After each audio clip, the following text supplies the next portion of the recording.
राधे राधे। कैसे हैं आप लोग? ईश्वर कृपा से आप सब अच्छे होंगे। ईश्वर सब पे कृपा बनाए रखे, सबका कल्याण करे।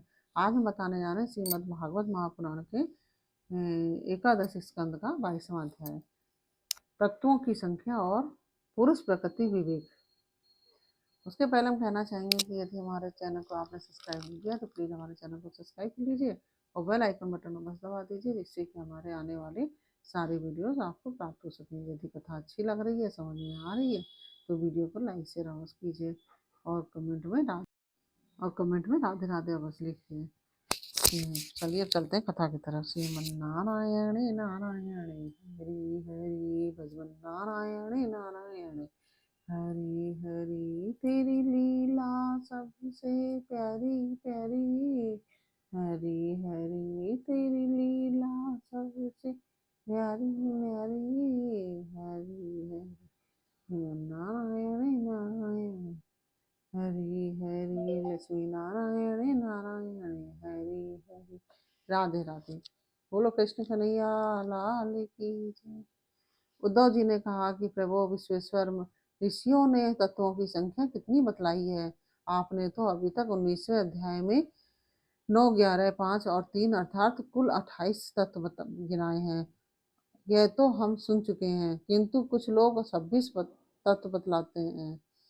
तो कुछ 25, कोई 7, कोई 9 अथवा 6 स्वीकार करते हैं, ये और कोई 4 बतलाते हैं, तो कोई 11। इसी प्रकार किन्हीं ऋषि मुनियों ने इसी प्रकार किन्हीं ऋषि मुनियों के मत में उनकी संख्या 17 है।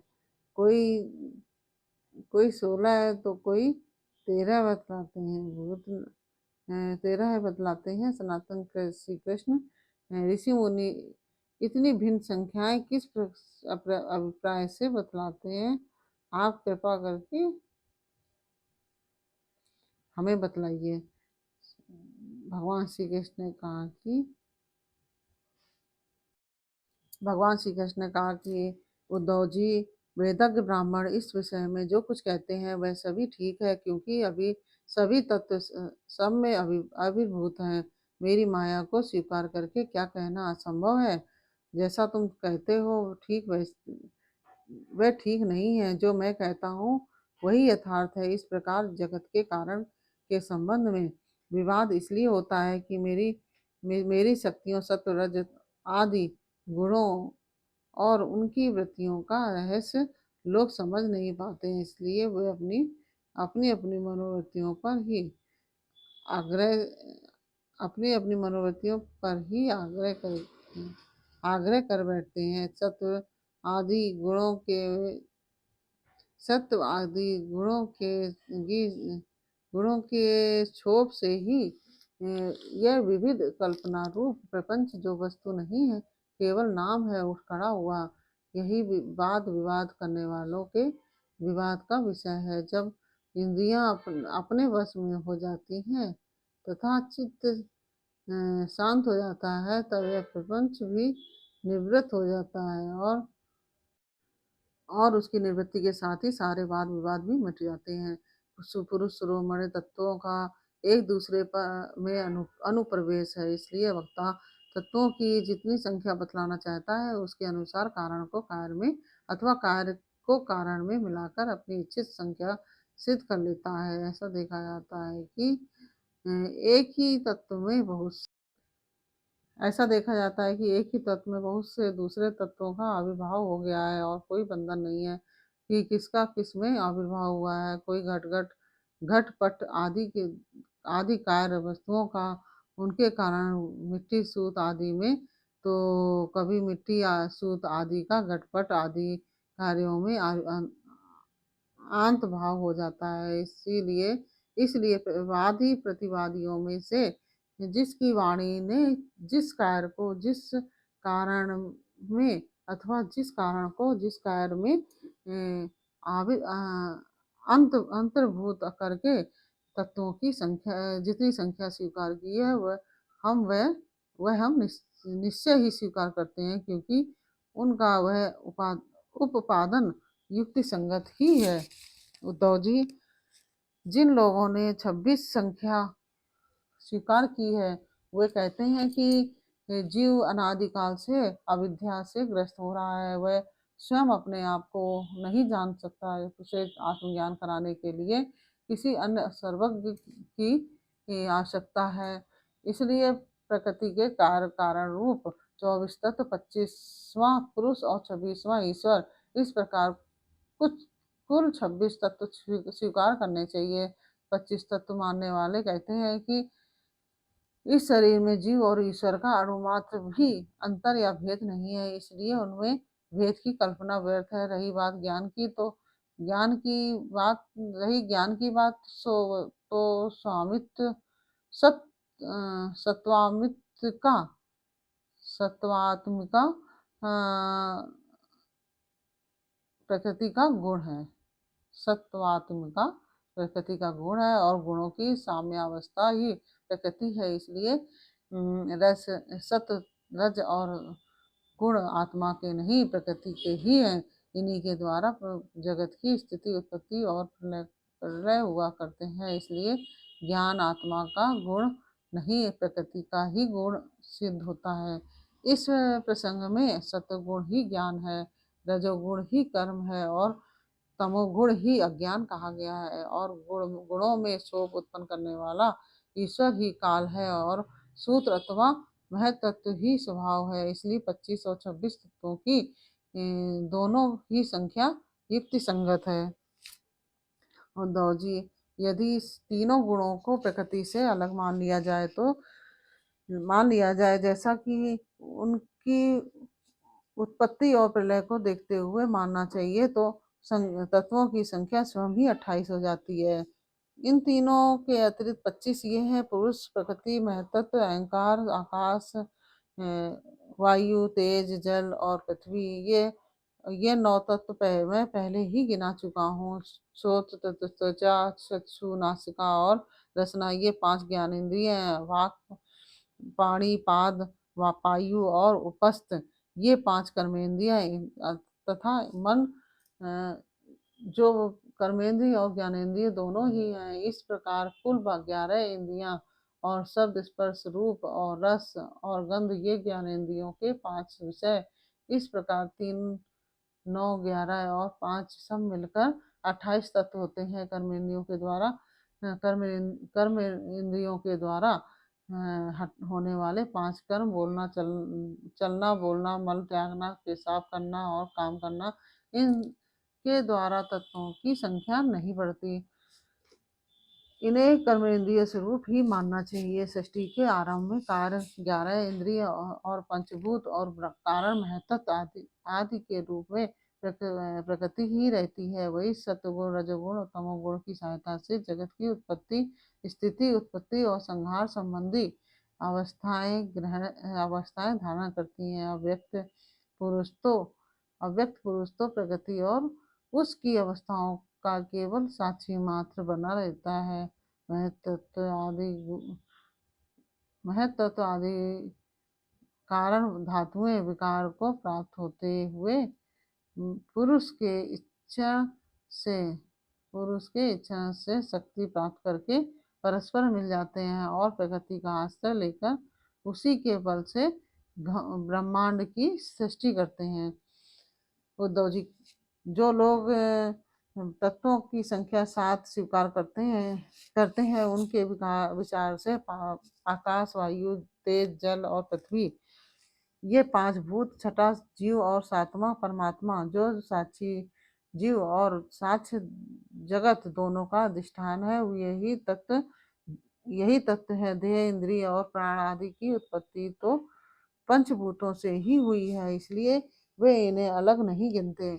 जो लोग केवल 6 तत्व स्वीकार करते हैं वो कहते हैं कि 5 भूत है और 6ठा है परम पुरुष परमात्मा।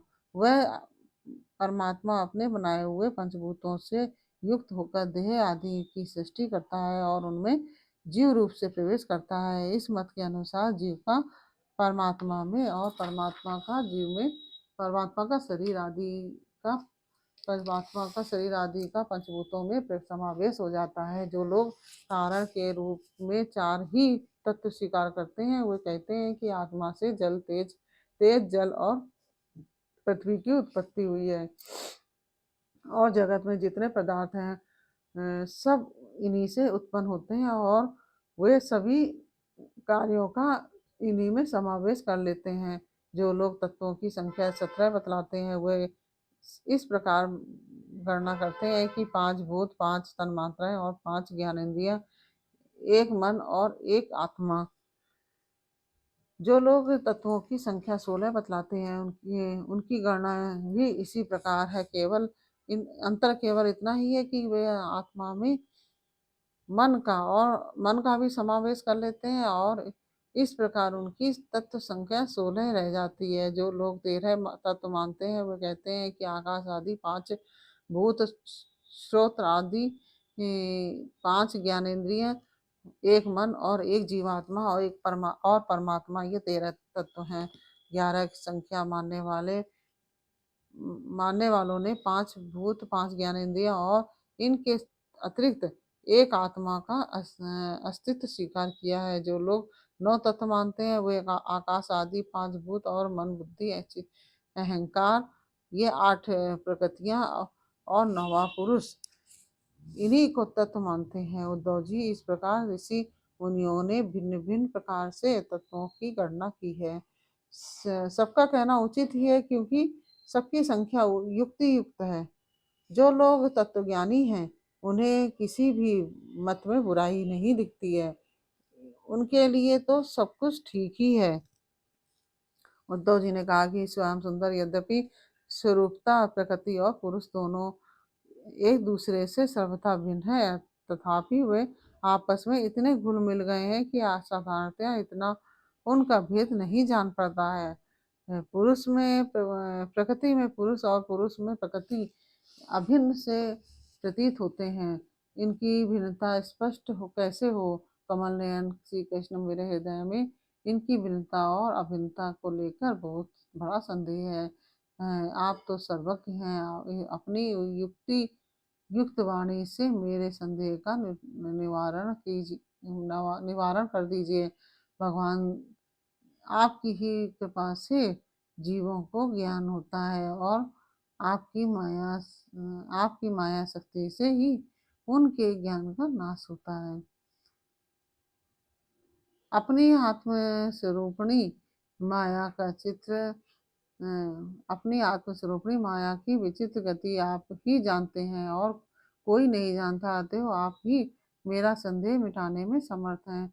भगवान श्री कृष्ण ने कहा कि उद्धव जी, प्रकृति और पुरुष, शरीर और आत्मा, ये दोनों में अत्यंत भेद है और इस प्राकृत जगत में जन्म, मरण और बुद्धि ह्रास आदि विकार लगे ही रहते हैं। इसका कारण यह है कि यह गुणों के क्षोभ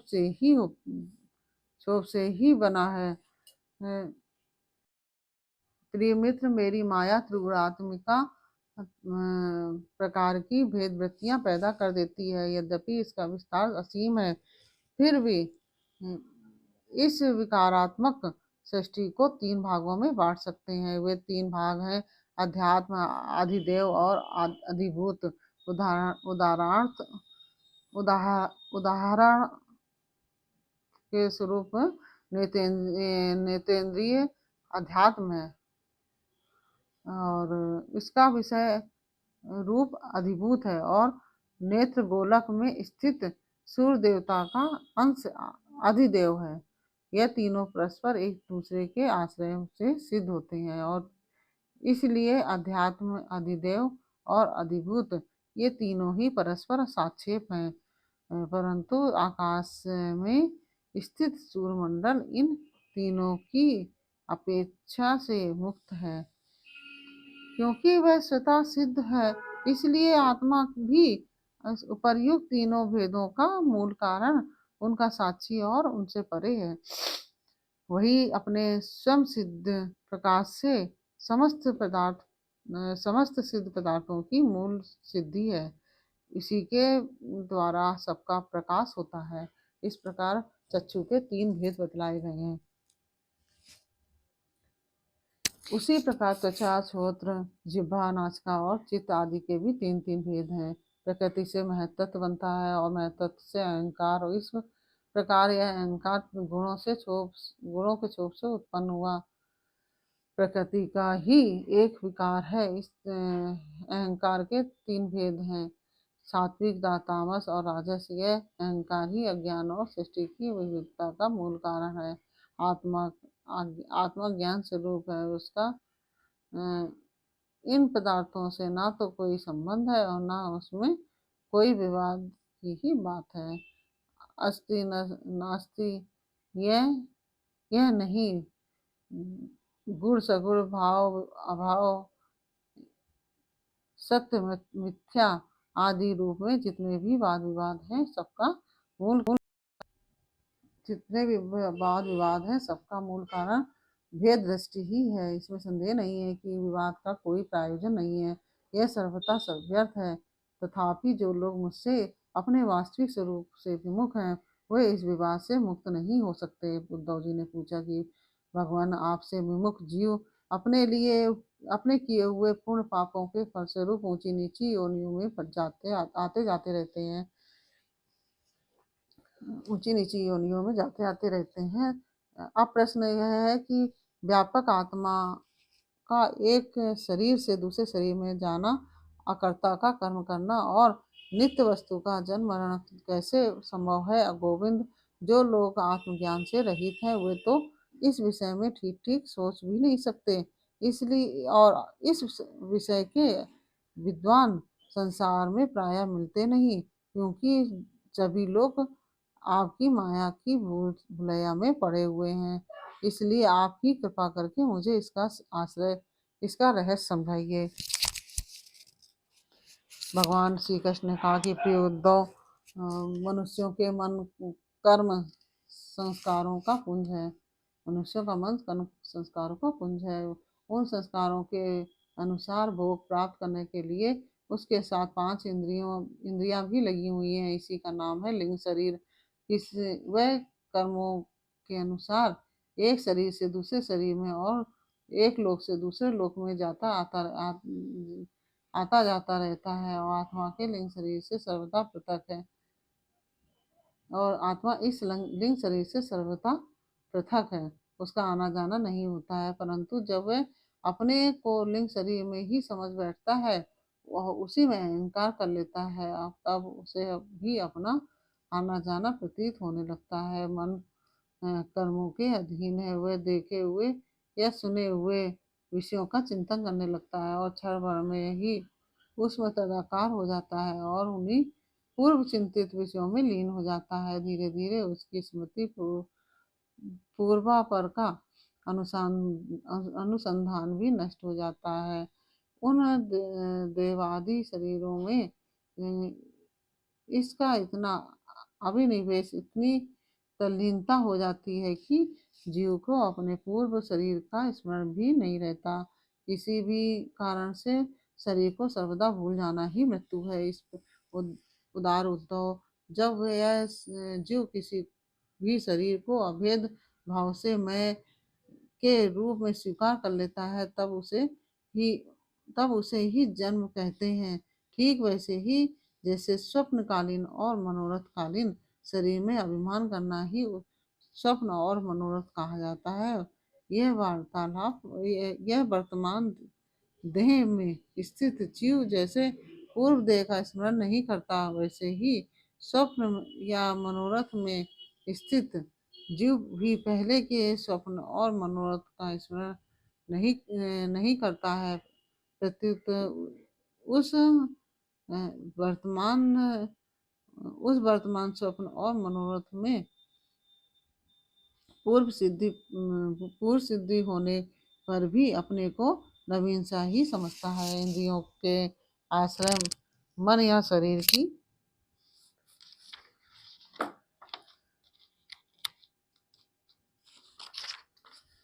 सृष्टि से आत्म वस्तु में यह उत्तम, मध्यम और अधम की त्रिविधता भासती है। इसमें अभिमान करने से ही आत्म बाह्य और अभ्यंतर भेदों का हेतु मालूम पड़ने लगता है। जैसे दुष्ट पुत्र को उत्पन्न करने वाला पिता पुत्र के शत्रु मित्र आदि के लिए भेद का हेतु हो जाता है। प्यारे उद्धव, काल की गति सूक्ष्म है, उसे साधारणतः देखा नहीं जा सकता। उसके द्वारा प्रतिक्षण ही शरीरों की उत्पत्ति और नाश होते रहते हैं। सूक्ष्म होने के कारण ही प्रतिक्षण काल के प्रभाव से दिए की लौ सूक्ष्म होने के कारण ही प्रतिक्षण होने वाले जन्म मरण नहीं दिख पड़ते। जैसे काल के प्रभाव से दिए की लौ नदियों के प्रवाह तथा वृक्ष के फलों की विशेष विशेष अवस्थाएं बदलती रहती हैं, वैसे ही समस्त प्राणियों के शरीरों की आयु अवस्था आदि भी बदलती रहती है। जैसे यह उन्हीं ज्योतियों का वही दीपक है, प्रभा का यह वही जल है, ऐसा समझना और कहना मिथ्या है। जैसे वैसे ही विषय चिंतन में व्यर्थ आयु बिताने वाले अविवेकी पुरुषों का ऐसा सर्वदा मिथ्या है।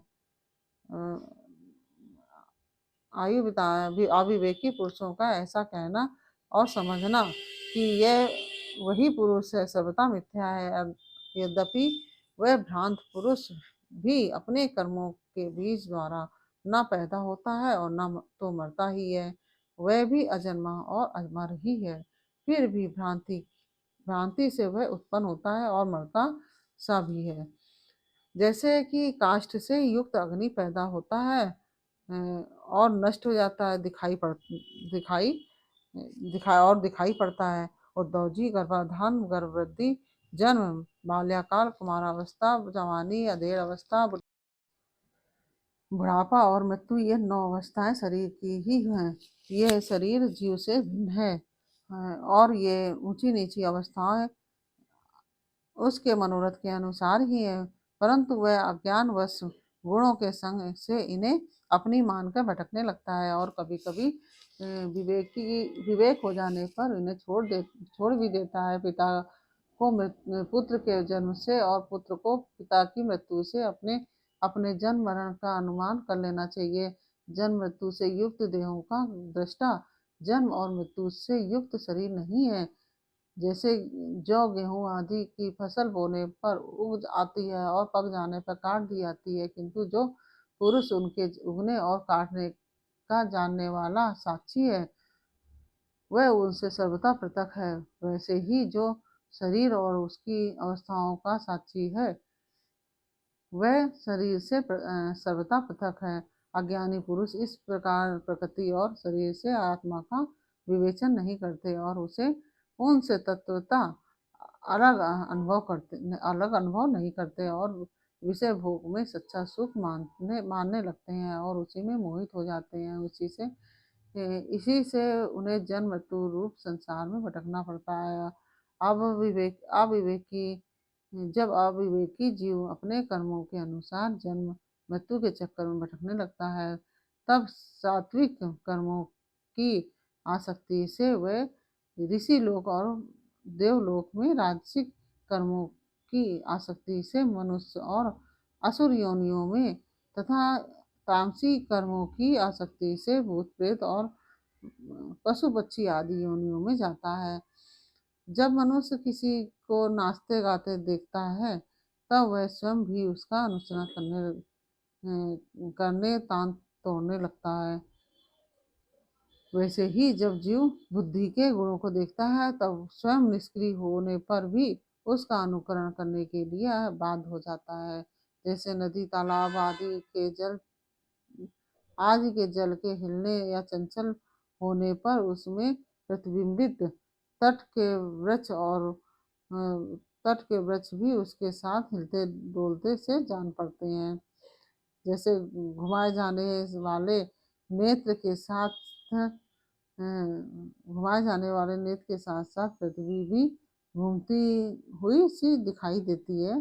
जैसे मन के द्वारा सोचे गए तथा स्वप्न में देखे गए भोग पदार्थ सर्वथा अलीक हो जाते हैं। वैसे ही हे दशहार, आत्मा का विषयानुभव रूप संसार भी सर्वदा असत्य है। आत्मा तो नित्य शुद्ध बुद्ध मुक्त स्वभाव ही है। मनुष्य विषयों के सत्य न होने पर भी जो जीव विषयों का ही चिंतन करता रहता है, उसका यह जन्म मृत्यु रूप संसार चक्र कभी निवृत्त नहीं होता। जैसे स्वप्न में प्राप्त अनर्थ परंपरा जागे बिना निवृत्त नहीं होती। प्रिय उद्धव, इसलिए इन दुष्ट कभी तृप्त न होने वाले इन दुष्ट इंद्रियों से विषयों को मत भोगो। आत्म विषयक अज्ञान से प्रतीत होने वाला सांसारिक भेदभाव भ्रममूलक ही है।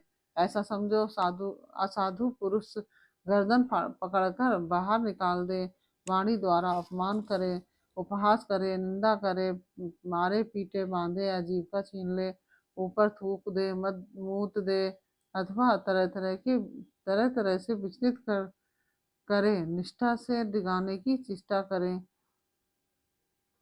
उनके किसी भी उपद्रव से क्षुब्ध ना होना चाहिए, क्योंकि वे तो बेचारे अज्ञानी हैं, उन्हें परमार्थ का तो पता ही नहीं है। अतः जो अपने कल्याण का इच्छुक है, उसे सभी कठिनाइयों से अपनी विवेक बुद्धि द्वारा ही, किसी बाह्य साधन से नहीं, उसे सभी कठिनाइयों से अपनी विवेक बुद्धि द्वारा ही, किसी बाह्य साधन से नहीं, अपने को बचा लेना चाहिए। वस्तुतः आत्मदृष्टि ही समस्त विपत्तियों से बचने का एकमात्र साधन है। उद्धव जी ने कहा कि भगवान, आप समस्त वक्ताओं के शिरोमणि हैं। मैं इस दुर्जनों के लिए किए गए तिरस्कार को अपने मन में अत्यंत असह्य रखता हूँ। अतः जैसे मैं इसको समझ सकूं, आपका उद्देश्य जीवन में धारण कर सकूं, वैसे हमें बतलाइए। विश्वात्मन, जो आपके भागवत धर्म के